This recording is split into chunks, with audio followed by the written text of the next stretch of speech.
Maisha yana vitu vingi.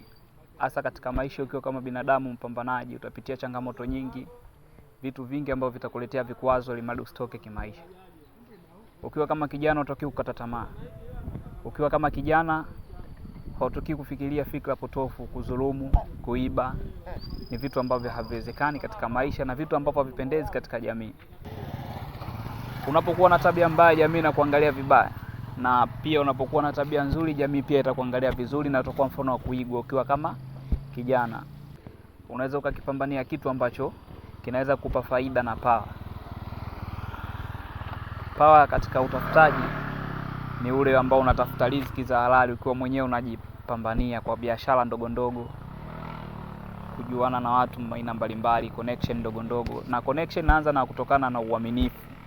Unapokuwa mwaminifu, basi unaweza ukapata vitu mbalimbali vinavyokuletea wewe faida. Uaminifu ni kitu kimoja kikubwa sana.